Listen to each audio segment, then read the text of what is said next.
What happened to the class clown after graduation? For context, I graduated high school 4 years ago, and back then, Eric was the class clown. Like, not just someone who made a few jokes, but the guy who would do anything for a laugh. He once filled the principal's office with ping pong balls that poured out when she opened the door, convinced the lunch staff he was allergic to the color green, and even streaked across the football field during a rival game with "Go Tigers" painted on his back. Everyone thought he was hilarious, even the teachers secretly, except Ms. Harrison, who hated him with a burning passion. Anyway, I hadn't seen or heard from Eric since graduation. We weren't close friends or anything, just classmates who occasionally talked. I honestly kind of forgot about him until yesterday, when I went to my cousin Brittany's wedding. The ceremony was beautiful, but during the reception I noticed this super quiet guy sitting alone at one of the tables, barely touching his food and not talking to anyone. Something about him seemed familiar, but I couldn't place it. Brittany came over and was like, "Have you talked to Eric yet?" And I was genuinely confused because the only Eric I knew was class clown Eric, and this serious, withdrawn guy looked nothing like the wild person I remembered. But OMG, it was him. Same person, completely different vibe. I went over to say hi, thinking maybe he just didn't recognize me. He mumbled a hello and I sat down trying to make conversation. The whole time he kept glancing around the room like he was checking for exits or something. His hands were shaking slightly when he picked up his water glass, and I noticed a small scar across his knuckles that definitely wasn't there in high school. I asked how he knew Brittany, turns out his mom and her mom are friends,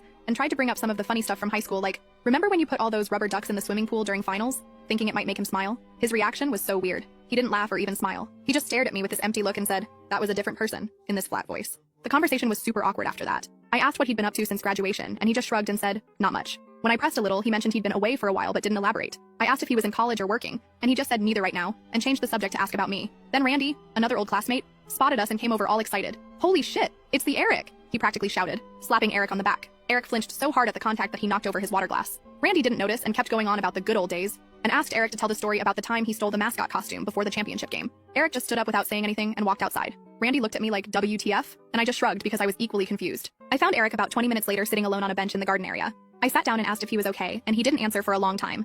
Then, without looking at me, he asked if I ever thought about Lisa. Lisa was in our class. She was quiet, kind of a loner, but super smart. I hadn't thought about her in years, TBH, and I told him that. His jaw tightened and he just nodded like I'd confirmed something for him. "She was the only one who ever called me out," he said. Everyone else just laughed or looked the other way. I had no idea what he was talking about. Called him out for what? His pranks? They were harmless. Everyone thought they were funny. When I said this, he finally turned to look at me and his eyes were intense, like he was seeing right through me. "You really don't get it, do you?" he said. "None of you ever did." I asked what he meant, and he just shook his head and stood up to leave. But then he paused and said something that has been echoing in my head ever since. "You know what happened after graduation? Life happened. Reality happened. Consequences happened." Then he walked away. I was completely confused and kind of freaked out, so I went to find Brittany to ask what was up with Eric. She pulled me into an empty hallway and lowered her voice to tell me the story. Apparently, 2 months